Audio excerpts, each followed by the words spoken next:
Pierfrancesco, un militare che fa yoga, un duro che non perde mai la tenerezza, per dirla alla Guevara. Cosa hai pensato la prima volta che Edoardo ti ha chiesto di entrare nei panni di Salvatore? È questo, che era un personaggio pieno di contraddizioni bellissime, che era un personaggio che sicuramente non si faceva acchiappare a primo sguardo, che non è che non è un cliché, che è un personaggio che ha una capacità di essere contemporaneamente nel presente, anche in una specie di stadio strano, energetico, che non ha a Sì. che fare solo con lo spiritismo o con lo yoga, ma con la capacità di saper guardare dall'alto le cose e anche dal basso, dal profondo.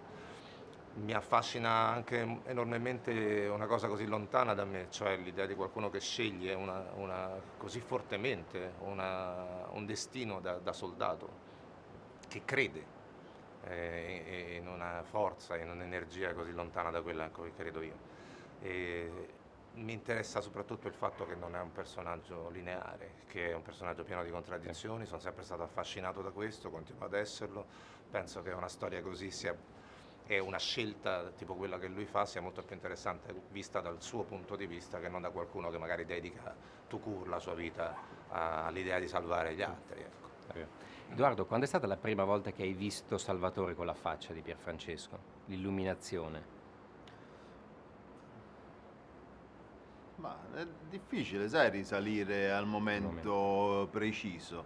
È stato proprio piuttosto un processo, non immediato, è avvenuto, come dire, ad un certo punto della scrittura. Però ha avuto la potenza di un'epifania, anche se non è possibile risalire ad un unico momento. È piuttosto un insieme di momenti che a un certo punto si sono composti in questa bella immagine. E poi è un'immagine che si è modificata nel tempo perché Pierfrancesco è un attore che svolge il suo lavoro in maniera anche molto silenziosa e nascosta.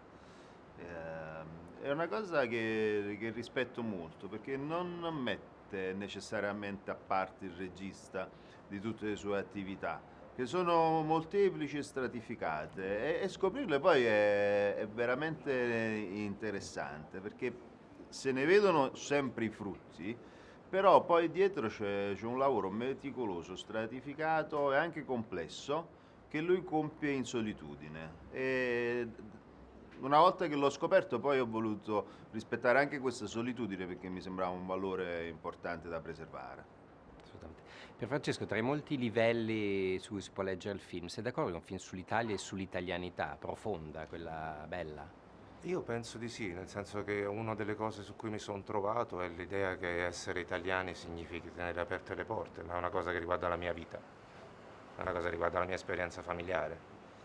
Sono stato abituato a questo dai miei genitori, è uno dei valori, credo, non ho paura a chiamarlo tale, con i quali sono cresciuto e dei quali sono più grato ai miei genitori. Sono rimasto una persona che di fronte a qualcuno in difficoltà per strada si ferma e sono rimasto una persona che pensa che l'italianità sia l'accoglienza. È molto interessante che venga da un uomo però lontano da questo, da un uomo che invece fa un altro mestiere, che sceglie un'altra storia e che probabilmente all'inizio crede in qualcos'altro. E penso che questo sia, se mai ci fosse bisogno di un insegnamento, non credo che questo sia l'intento del film, né sicuramente il mio, ma non penso neanche quello di Edoardo, però insomma ogni storia ha la possibilità di farci pensare a qualcos'altro, no? A qualche cosa. Credo che nel dire che quest'uomo ha fatto quello che ha fatto perché è italiano non ci sia sforzo, almeno così ce lo siamo immaginati. E personalmente io lì mi sono trovato a mio agio nel dire quella battuta, non ho avuto difficoltà a pensarlo.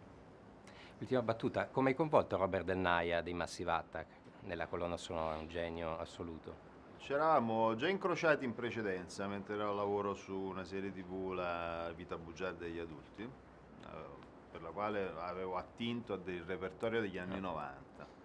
E la musica di Robert dei Massive Attack è una musica emblematica di quell'epoca, quindi mi sono avvicinato al suo mondo musicale, insomma, più direttamente lo ero stato da ascoltatore e da fan all'epoca, e ho ritrovato una persona che ho conosciuto, una persona che condivideva sicuramente l'intento politico di raccontare questa storia.